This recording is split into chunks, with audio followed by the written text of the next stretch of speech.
cómo Estados Unidos va a mantener el caos como su política aquí en Venezuela. La nación venezolana, de acuerdo a esta política, está en guerra. Por ahora es una guerra no convencional y de baja intensidad, que se caracteriza, entre otros factores, por un uso limitado de la violencia militar y de las armas de guerra, y un predominio por ahora de la guerra económica, la guerra mediática, las operaciones de guerra psicológica y muy particularmente de las iniciativas políticas y diplomáticas.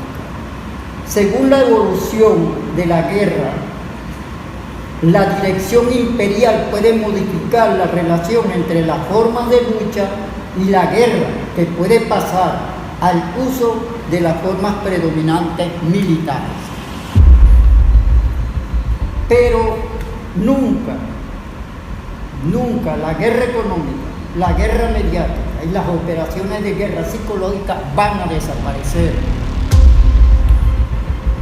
El objetivo final es la caotización de la sociedad, de los pueblos, de tal manera que no vuelvan a ser una unidad política, cultural, territorial, que pueda dar origen a una integración regional soberana, solidaria y antiimperialista.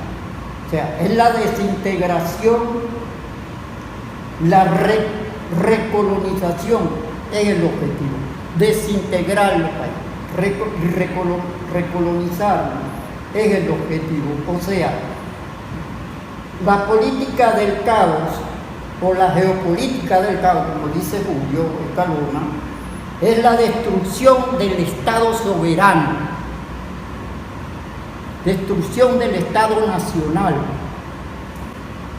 Y eso tiene que ver entonces con las instituciones que se crearon después de la Segunda Guerra Mundial para organizar la multilateralidad, para organizar la ONU como el foro donde se discute, se dialoga sobre los problemas de los países. En la política del caos, eso no es posible. Ya ellos cambiaron toda la visión que tenían de las instituciones que se crearon después de la Segunda Guerra Mundial y aplican toda una concepción diferente que podemos analizarla desde el punto de vista a partir de la voladura de las Torres Gemelas, donde se cambió toda la política norteamericana. Ellos le han cambiado distintos nombres: guerra preventiva, guerra de primera, segunda, tercera, cuarta, sexta generación, pero en el fondo lo que ellos plantean es una política más o menos como lo decíamos antes, de destrucción. Incluso uno de los elementos que se golpean en este proceso de la política del caos son los símbolos, y es la referencia política y jurídica de la nación. Entonces, eso le permite a ellos llegar a un elemento como lo que planteaba el compañero Jorge Beitel, una política de desaparecerlo, toda esa referencia cultural, económica, de eliminar las fronteras del país-nación. Todo esto se va llevando. Ahora, ¿cómo es la situación en Venezuela? ¿Cómo se aplica esa política en Venezuela? ¿Cómo se viene aplicando? Ellos generalmente, y esto hay que tenerlo claro, el imperio no tiene socios, no tiene aliados, tiene servidores tiene esclavos, tiene payasos. Por lo menos ellos utilizan a la gente de la derecha venezolana, de la oligarquía venezolana. Han utilizado a personajes, a Radosky, ahora están utilizando a Juan Guaidó. Esa es una utilización que cuando no les resulte, lo van a apartar, lo van a zumbar en el cesto del sanitario, porque ya no les resulta. Ellos lo están utilizando como el vector nacional que le permite ejecutar sus políticas, una política en la cual Guaidó no reconoce la Constitución de la República Bolivariana de Venezuela, no reconoce al presidente de la República, no reconoce las instituciones, elecciones, no reconoce a las Fuerzas Armadas. Es más, no reconoce a este país como su país, lo está vendiendo. Entonces, allí, como nosotros vemos que hacia dónde lleva eso, a dónde los Estados Unidos lleva a estos muchachos para que les resuelvan el problema de su concepción que ellos tienen de la guerra como una ideología. Ya la guerra no es la política por otra parte, por otros términos, de otra manera. Ya la guerra es la ideología que tiene el imperio norteamericano de cómo confrontar la crisis estructural que lo está acabando, y ahorita se le hace mucho más difícil. Por eso es que Trump aparece más malo que Obama, porque tiene una confrontación con fuerzas que están surgiendo antiimperialistas.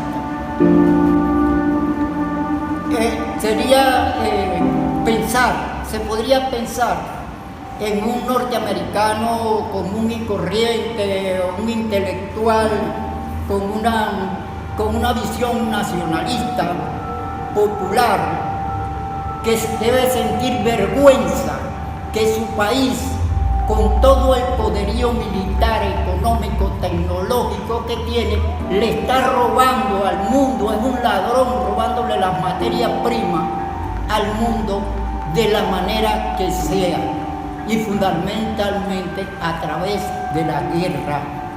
Entonces, el señor Guaidó está haciendo el papel de cómo nos asusa a nosotros para que caigamos en la guerra de perros, nos matemos unos con otros, y así los norteamericanos no necesitan mandar ejército, no necesitan hacer grandes inversiones en esta guerra, porque tienen un material desechable para eso. ¿Cuál es el material desechable? Guaidó, la oligarquía venezolana, los paramilitares, los malandros, los jefes de banda. O sea, es el lumpenimperialismo, como lo llama Becker.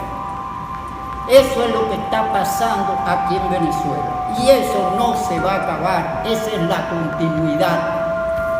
Porque ellos pueden llegar a la guerra de una invasión abierta, pero ellos saben que eso puede ser el inicio de una confrontación a nivel del continente, incluso, y llegar allá adentro a los Estados Unidos. Entonces, ellos se cuidan de eso, y eso lo planteó el Che. Un Vietnam, 2 Vietnam, 3 Vietnam se le pueden presentar a los Estados Unidos aquí.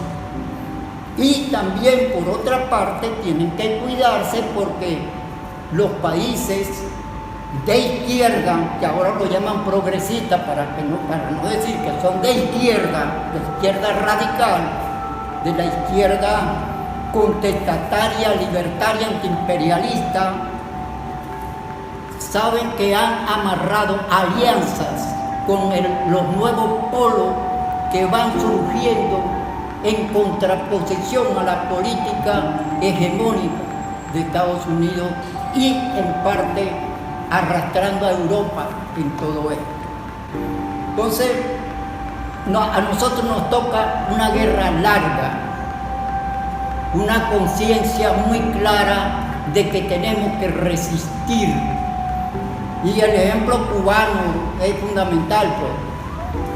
Todo el tiempo que lleva Cuba soportando esto y ha ido manteniéndose, ha sobrevivido a esa guerra.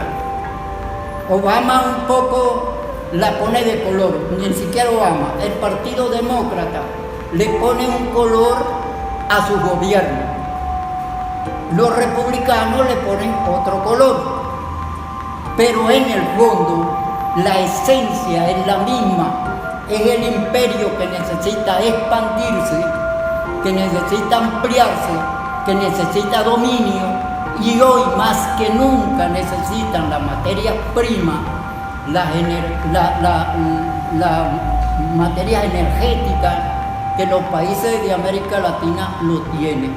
Y es el caso de la Amazonía, en el cual ellos vienen rodeando a todos estos países y tratando de eliminar a los países progresistas de izquierda, tratando de eliminarlo porque vienen rodeando la Amazonía. Ahí hay recursos de distinta naturaleza, dominio territorial, y como decía en una oportunidad, en una entrevista, tienen el elemento que va a ser en el futuro más apetecido que el petróleo, que es el agua dulce.